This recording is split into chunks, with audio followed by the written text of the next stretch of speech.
Welcome to tonight's FMA meeting, the final one we are going to be having this semester. We may be doing a networking event in December sometime combined with the Financial Planning Association. But tonight is the last official meeting of the semester with a guest speaker, Matt Merrick. He is a Barron alumni, graduated what? 09. So tonight is the last official meeting of the semester with a guest speaker, Matt Merrick. He is a Barron alumni. I'm sorry. Oh, there you go. Usually doesn't happen. So Matt Merrick currently works as a senior data and analytics specialist at Erie Insurance. He has some experience with a few other organizations. We'll be hearing about that tonight. And afterwards, we are going to be having our elections for the next calendar year for our officer team. There are some nominations, but if you feel like you would like to step up and take part, you may have the opportunity to do so. So without further ado, let's give it up for Matt Merrick. You have as long as you need. This is super informal, as you can tell. I think the last time I was in this room, I was in sweatpants and a hoodie. I had more hair and shorter, smaller waistline. So different world the last 9 years. Had a couple kids. I've been at 3 businesses since I left Barron. Had a lot of fun along the way. Today I'll probably take a different angle than most people that maybe have come. I know when I sat in the seat, we had a lot of people from either Wall Street or banking or financial planning here in the area. So most of my experience is all in corporate. So I've done different finance and operational roles. I'm hopefully going to be on my 7th role in 9 years since I left Barron. Bouncing in and out of finance roles.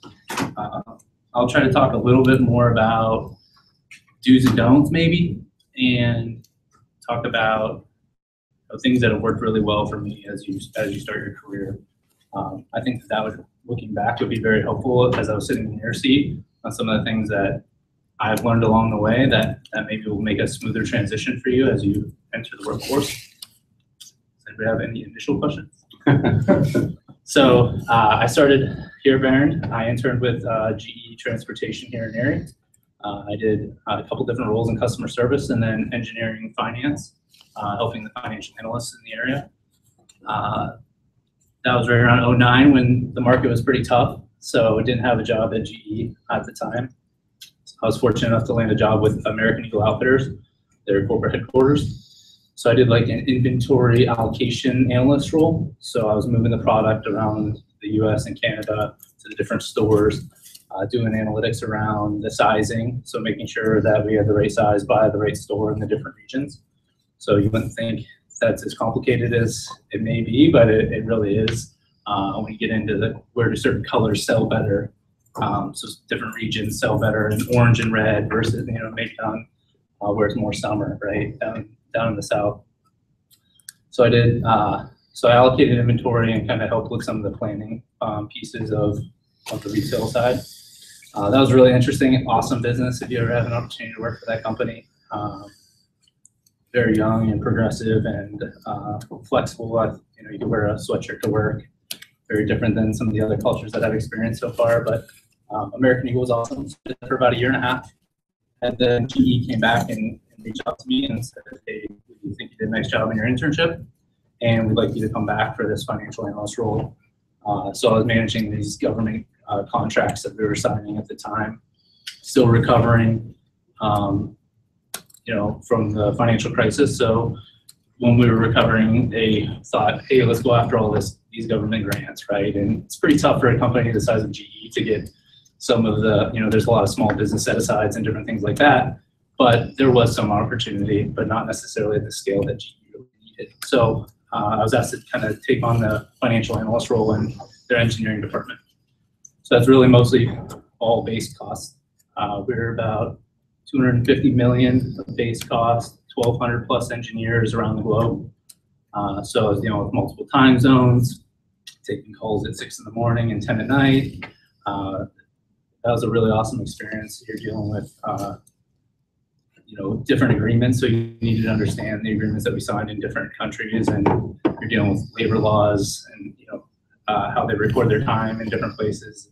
really trying to understand how we allocate our costs to different projects. So I dealt with calculating the rates for engineering, which were significantly different between a US rate and rate in India, and an engineer versus a drafter. So I got a lot of experience there. Engineering is pretty important to a business like GE Transportation. They were going through a really cool update while I was with GE. It was their Tier 4 emissions, so it was an emissions criteria set by the government. And every locomotive had to hit that by, I believe it was 2015, but don't quote me on that, 2014. So there was a lot of money being spent in trying to reduce the emissions coming out of the locomotives. So from there, I was asked to take a role in our services division. So we signed different contracts with different customers for servicing their locomotives over 10 to 20 years. So that's pretty complicated when you're dealing with, whether there were proactive changeouts or failure changeouts. So if I have an engine on a locomotive and that locomotive fails, I need to model that failed cost in the future. And whether I change that out proactively or failure, I need to make sure that I'm accounting for how much cost that I see in the future, so that you can calculate the proper margin rate. And then you have to go and they do what's called a Q catch up and mark up your costs to get to the right revenue amount. Probably learned about that from all your classes that you have now. Real quick, how many people are seniors in here? Juniors? Sophomores? So we have a pretty good mix, it feels like. Cool. So that from there, I was asked to take a new role that they created. They started the Center of Excellence, and so away from our services division, we had new locomotive sales. So we had a P&L dedicated to new locomotive sales.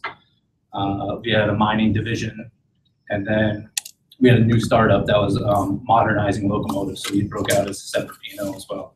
So I owned all the international contracts for that, making sure that we were compliant, making sure that we were calculating the proper margin rate, and leading all the project managers through the financial update to the CFO and president of the organization.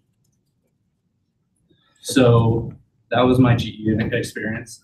Those were really quick roles. I think I did 4 in 6 years, 7 years. So really busy there.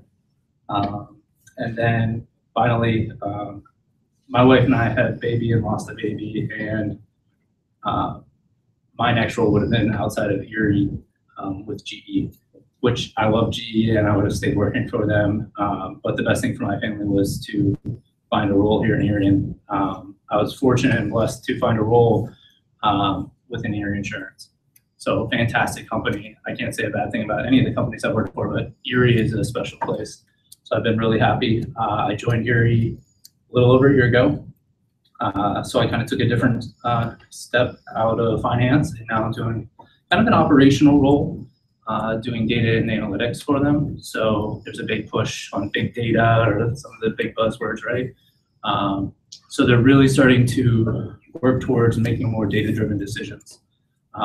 And my experience in finance has worked very well in this current role, because just having that mindset of how the business makes money and where are we spending money that we don't need to be spending has really been helpful since I've joined the team. So I'm their senior analyst in our group. We just hired a second senior analyst for the first time. So I like to think that maybe I was doing something right, that they saw that they needed another one, but that's to be determined, I guess. In the current role, so I'm looking at different things. So this is a completely different industry, right? In insurance. I'm focused on how our call center is performing. So doing an analysis on arrival patterns of phone calls. We have processing areas where we have teams that are dedicated to processing policies. They're not quite as far along the automation trail as some other companies. So we have a lot of people doing manual processes today. So analyzing how long the cycle times are, and trying to see where we can save money, or how do we cut clicks out of someone on the computer, or just swivel chairing and entering something here and then going and entering in a different screen. So again, having that finance mindset of, how do I make money? How do I reduce my costs, right? How do I become more profitable? So I feel like that is a huge thing within an organization, to have that kind of focus and understanding, because sometimes that's forgotten. Anybody have any questions so far? Just about the wrap up the experience side. What kind of software are you using for your analytics? Like what are you So working most of with? it's done in SaaS. Yeah.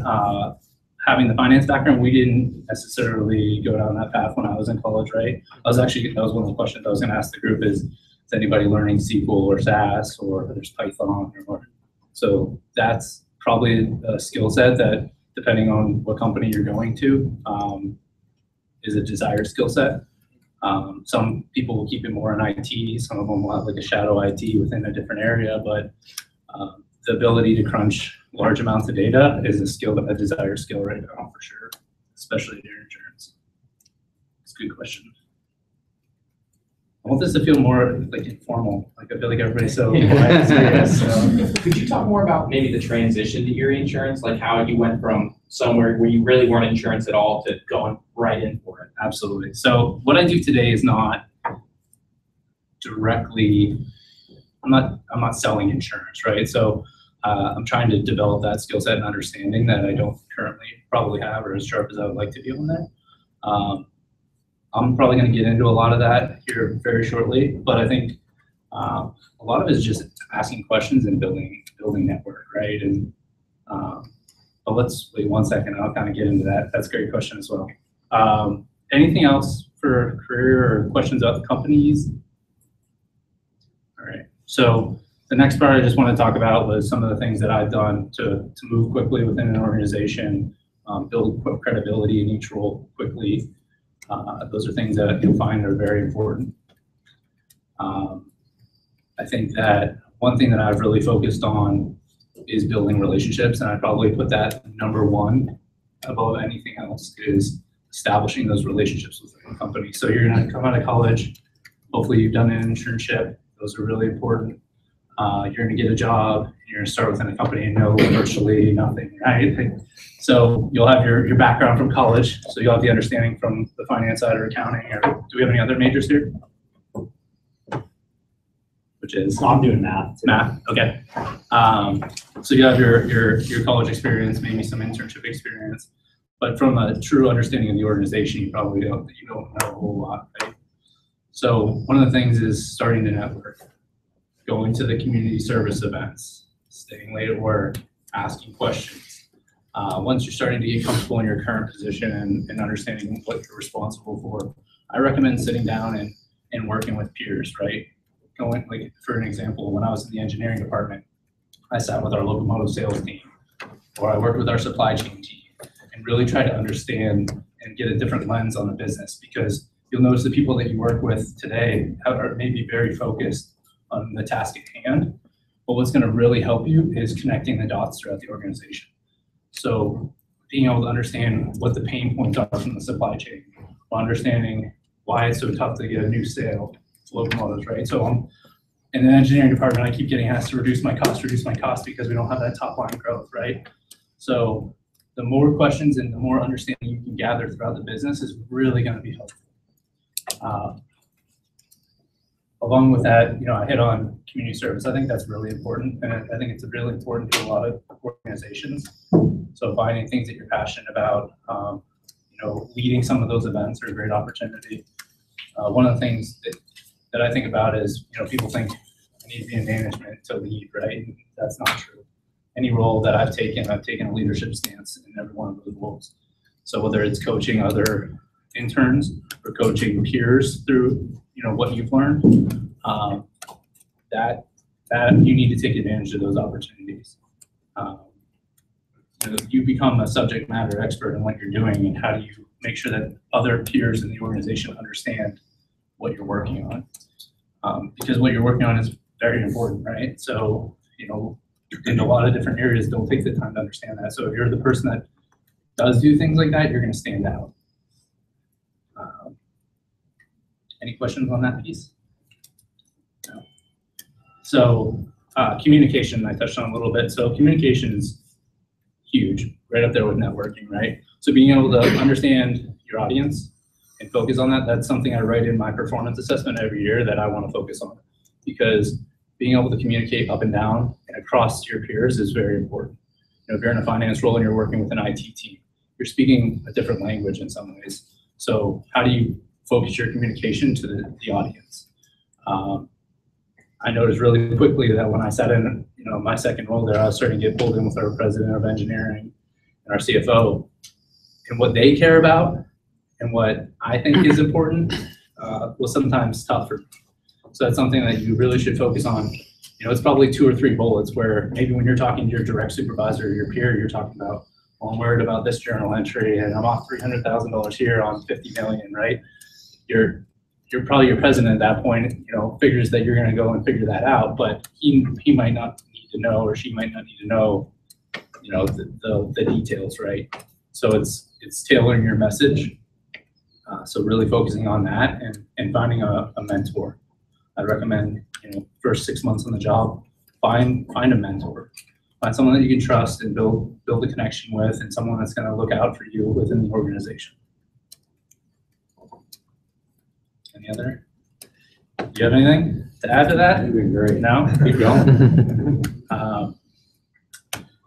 So, I have a couple minutes here.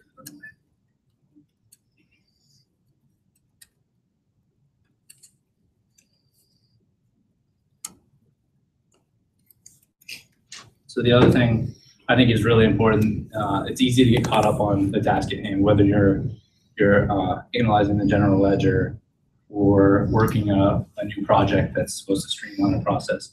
I think it's really important to, sitting in that finance seat, whether you're an FP&A or you're, a finance manager within a given P&L, I think it's really important to understand the processes. Go deep, and your operating partners are really going to appreciate that and respect you for that. If you're just constantly going and asking them for a new forecast or a current estimate on something, they're going to start to lose interest in that really quickly. So I think that, in engineering, they wanted to build stuff and blow it up, right? Like that's what they cared about. But what I cared about was getting the current estimate and getting it right so that I, wasn't giving a $2 million problem to, the quarter. So I think understanding the processes and working closely with your operating partner, you'll build a good relationship, which I think is really, really important. Along those lines, I think the one thing that really helped me jumpstart my career, I felt like at GE was, I talked on the relationship piece. One thing I made it a habit of is I would always, in finance, you're constantly asking for the new estimate, or is this cost coming through, or did we sign this purchase order? Going to those operating partners and actually asking them, what can I supply you for information that will help you do your job, right? It's a give and take, right? It can't always be that you're just asking for information. So I think that that's something that will really help you build relationships, is if you offer that handout to help them, so that they're not always just helping you. That's one thing that I really would focus on. The next thing I'd say is, what we preach a lot about is people, processes, and technology. So the other really important thing outside of networking and communication is focus on the people. Your insurance is huge on this. So people, who are the people, right? It's your customers. So every business should care about their customers, right? So you really want to understand who your customer is. It's not just a marketing function, right? It's to be good at finance, I think you understand who your customer is, who are you marketing to, how are we going to go get the sales, right? And then also the people internally, your peers, your partners, like I was talking about, whether it's the internship. A lot of financial analysts, you'll quickly have an intern probably, depending on the organization that you're in. So how are you going to lead them? How are you going to make sure that they're getting their experience, right? And then the management, right? So the other piece of this, someone told me when I was an intern, and it's really resonated with me since I have taken on my career, is your manager brought you in to do a job, right? But one of the things that I always make sure that I do is I take the approach that I'm going to push my manager up. So if my manager wants to climb to the next level, I'm going to do everything I can to make my manager look as good as I can. Stay away from the water cooler discussions, focus on the task at hand, build relationships, but really just how do I you might not always agree with the approach that your manager took. You might have a different opinion, and it's great to share that opinion with them. And you should, but ultimately, you want to do things that are going to, be proactive on things, be timely, know that you're representing your manager in meetings when he or she's not there. So that's one approach that I've always taken is my job is to make my manager look as good as possible. And then that manager will pull me along, or other people will see that and want you to come work for them. That makes sense? Mm-hmm. I would really remember that one because I truly think that that's really important.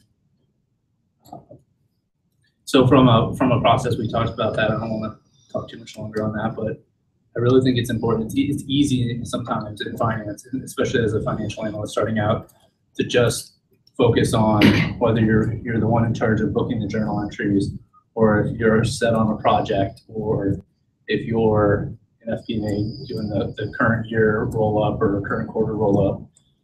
Really take the time to understand the process, understand the business, understand the market conditions. Try to understand, what your CFO is caring about, right? Because again, the more you try to understand the overall business, you're going to connect dots faster than most people. Someone could be here for 15 or 20 years, but they continue to come in and do the same task every day, or the same scope. But if you start to think outside the box and try to really understand things, not just from your seat, but from other seats and from your customer seat, you will be so much sharper, and people will be very impressed with how much you've learned very quickly. And then technology. So I think it's unfair. You won't have a ton of experience. You'll have what you've learned in school, but trying to understand, do you have the right technology in place? Are you leveraging the technology that is in place the right way? That's really big right now. So what I'm focused on from the data analytics standpoint, we're going through a complete reevaluation of what tools that we have, not only from a data governance standpoint, but then also from a reporting standpoint. A lot of times in corporations right now, a lot of the data is siloed between different areas of the business. And as people have started to learn, the more you can understand about your business by breaking down those silos and sharing that information across the business, you're able to make better financial decisions as a result of that. Any questions? I can't do all the talking here. Hoping this isn't too boring, right? I don't have too much more that I was going to talk through. And I know I touched on this earlier, but being a leader from the start, I think, is really important. If you were to be career focused, right? A lot of people think that they do need to be in a manager role to go down that path and be a leader within the organization, but take those opportunities to lead projects. Take on that extra workload. It's gonna pay off. A lot of times those projects are pitched out to the president or CFO. You'll get a lot of recognition if it's done well. I take pride and I enjoy leading others, whether it's a direct report or that I'm just one of the roles when I was leading across all the project managers. Making sure that they have what they need from me. Being organized is huge, but then just seeing the satisfaction of them feeling better about the overall process because I was able to lead them through with little stress on them. Right? They knew exactly what they needed to do. We were both able to share from what I cared about from the finance standpoint and what they cared about from the actual contract and delivering on that contract. But that partnership and taking that lead and helping them through the process, and what they care about is executing that contract at that moment. I didn't get this part in if they're working in an industry, an industrial business, or this policy is hung up with the agent and insurance. I think that helping them through and seeing that there's a bigger picture and that it's one policy of 1,000, right? That's really important. That's about all I had written down. Well, what current aspirations do you have for yourself, for the company? Say in the next couple of years, where do you see yourself in the company? So that's interesting, as I've been thinking a lot about that. At GE, I knew, I wanted to be like a P&L CFO within the next, say, 10 years, right? Which would have been a pretty quick move through a company like GE. But that was kind of like each performance review. That was what we went through. That was what I was kind of driving towards. Being in Erie Insurance now, and it's a completely new industry and new business, different culture, different things like that. You know, I think I still want to get to that, you know, they call them like a vice president level. But I'm not sure the exact area. I really like doing finance, but I also like the operations side. And I think that's one thing you should take away from is maybe you might not stay in finance your whole career. You might go do a finance role, and then you might go and do an operating role. And by having both of those experiences, I think it's very powerful. A lot of times you'll find that someone that hasn't been through a finance rotation or several roles in finance, you know, again, I always say, you know, they might not quite understand how we make money. And I think that you know, you're a business. How are we profitable? So I think that experience, when you become, you know, someone in operations, is very powerful because you understand that you're already there. Your finance person doesn't need to come sit with you and say, "Hey, you're spending too much money," or, you know, we need to cut base costs. You already have that mindset, right?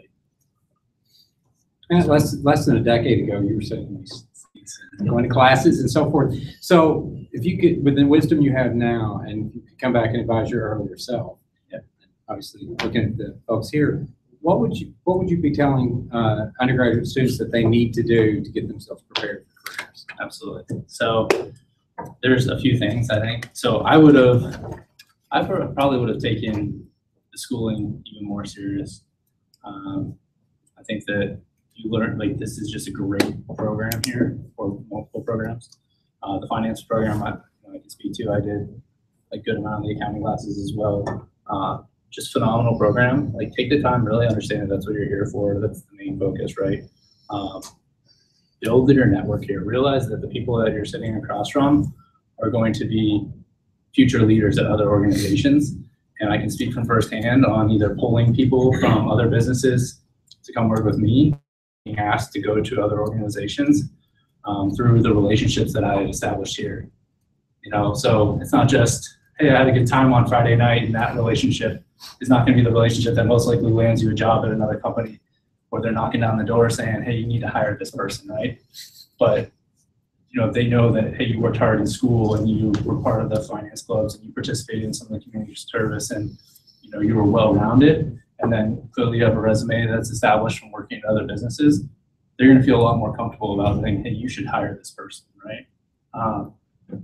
So I think that realizing that the people that you're sitting around with today absolutely can have a big impact on your career.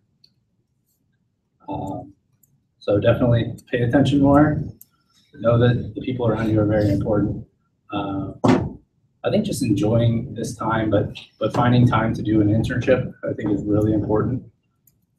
Try to find an internship in what you think you're interested in, but know that what you intern in might not be where you want to end up, right? So the sooner you start the internship process, I worked at Northwest Savings Bank. I went to Lord Corporation and did accounts payable for a while.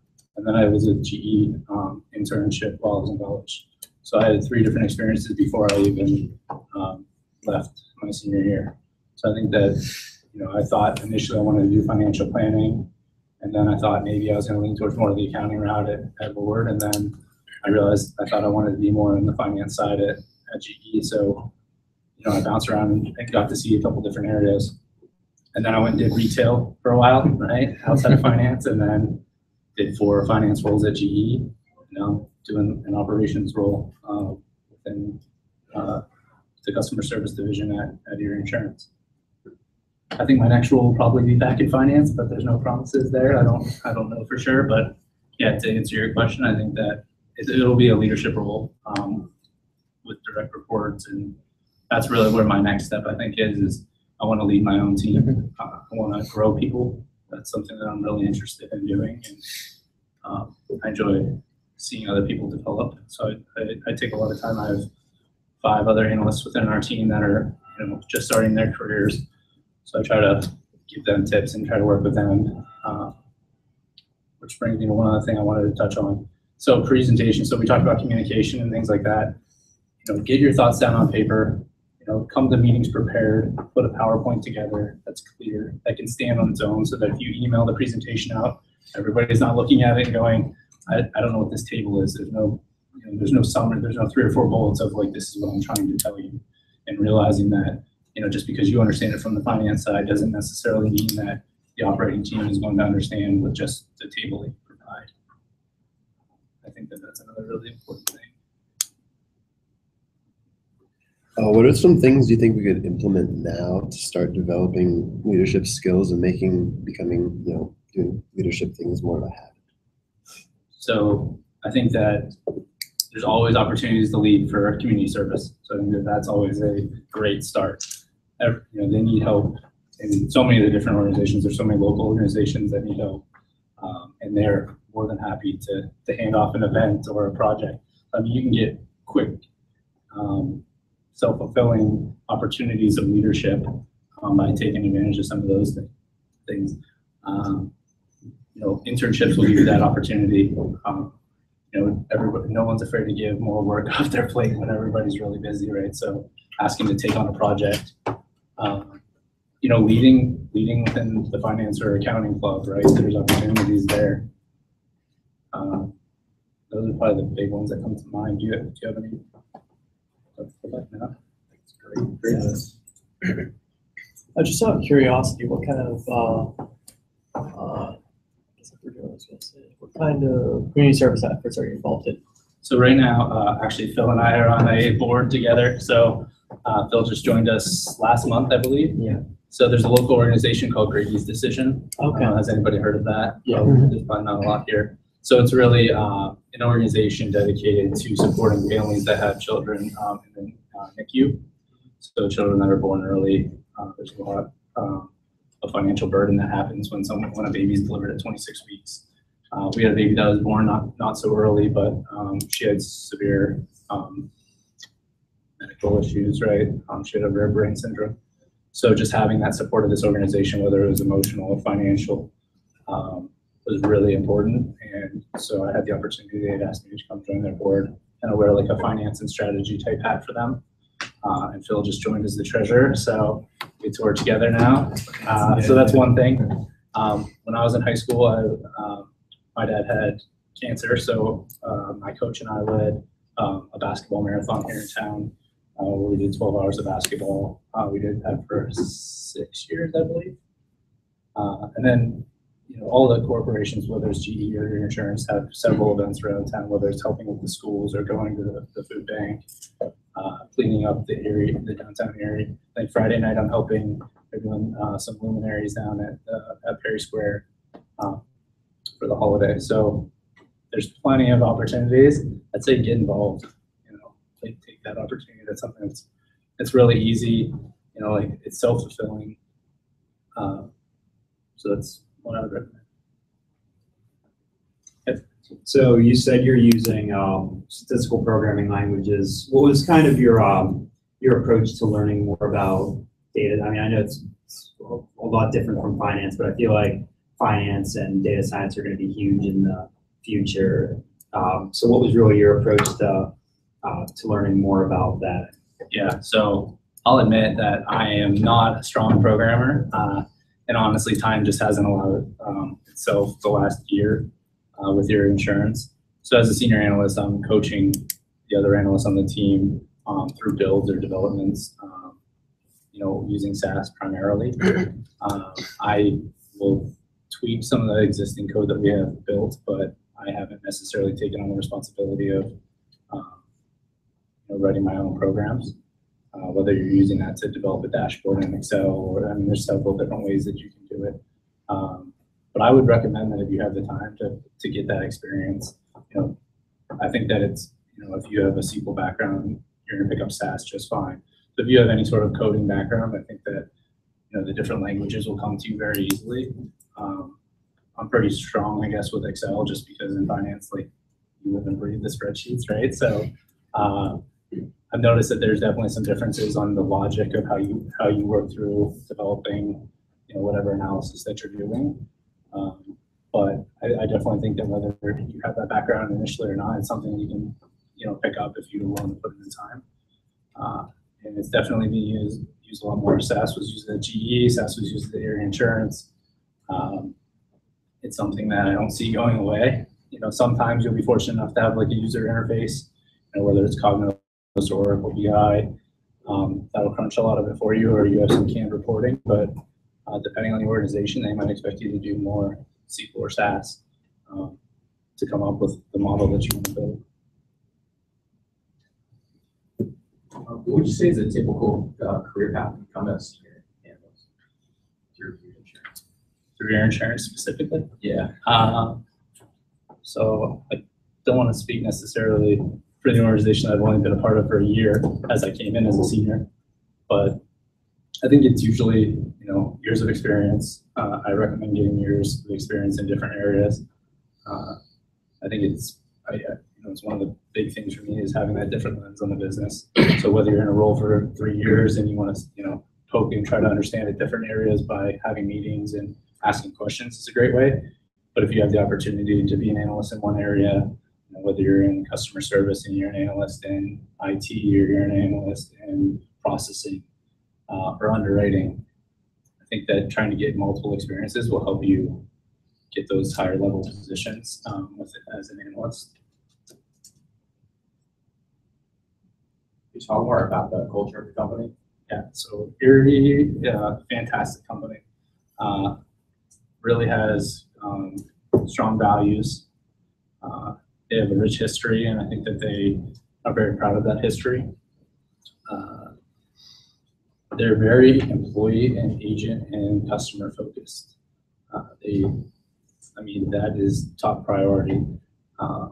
As a business, you're always saying that top priority is making money, right? But they truly care about the people piece of this. So that's one thing that's really awesome about the culture. And depending on the organization that you're at, you might see that their priorities are different between, the balance of, making $1 at every cost, or, balancing, customer and agent and employee experience versus, making the profit, right? So it's a balance. And I think that each organization has a different approach to that. I can really appreciate your insurance culture. I think that they're, they've just done some really special things since I've been there. We just did a Veterans Day meeting in the auditorium, and they had a couple guest speakers. They had someone come in that was dealing heavily with depression and PTSD, and the organization came in and they were based on having a dog that would help you get through it. So they brought that organization in, they donated some money, and it was just a cool little ceremony that they do. And they always do like an awesome holiday party or get together in our auditorium, and they go through and hand out gifts and just take that opportunity to really tell the employees how much they mean to the organization. And they truly mean it.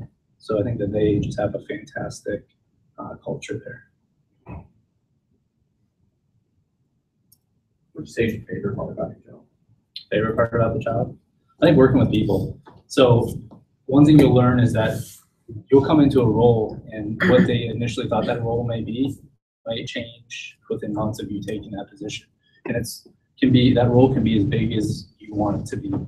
So I like to think that every time I've taken a position, it's been a much larger position by the time that I left it. And that's my goal every time I step into a role. So you kind of bump up that expectation by taking on more projects, or, hey, this was the report that was provided before, but here's 5 other ways we should be looking at this information to make a business decision.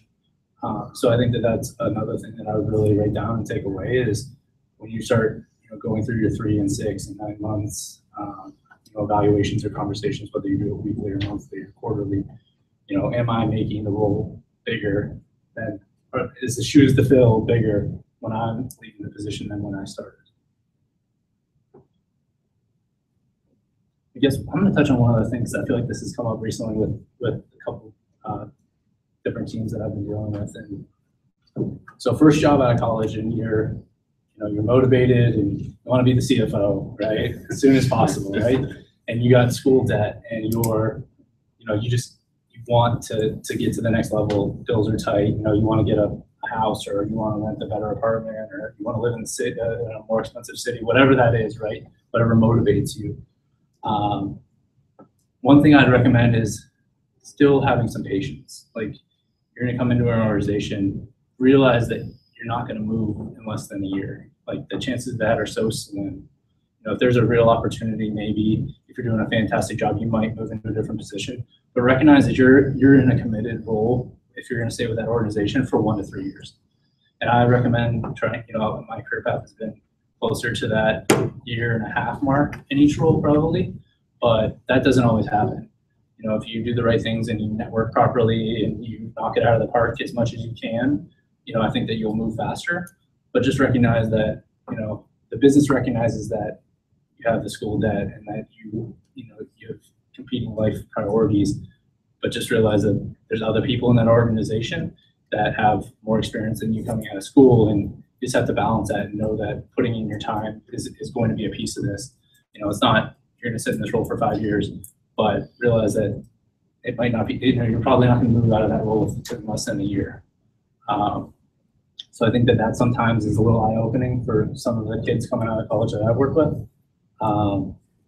But if you work hard, it will happen. And if you build those relationships, it's going to happen. And I also don't recommend waiting much more than a year to start those conversations. So I wouldn't really drive on that day one, and you have to take it and understand the organization, and you can ask, you know, your mentor or ask other people within the organization.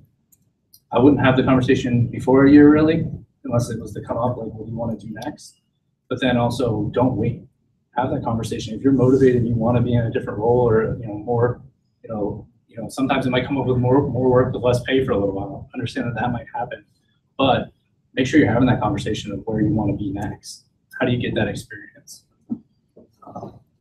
You know, if you don't have that conversation, then shame on you, because it's going to be, you know, no one is going to know that you wanted that lead analyst role in that area. So you have to have that conversation. You got to talk through why what you've done today is deserving of that position and what you focused on to make sure that you're ready to be able to take on that leader role.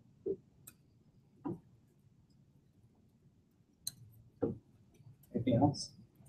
I hope that was like helpful, not too dry. But I mean, those are the things that I think will really work for you.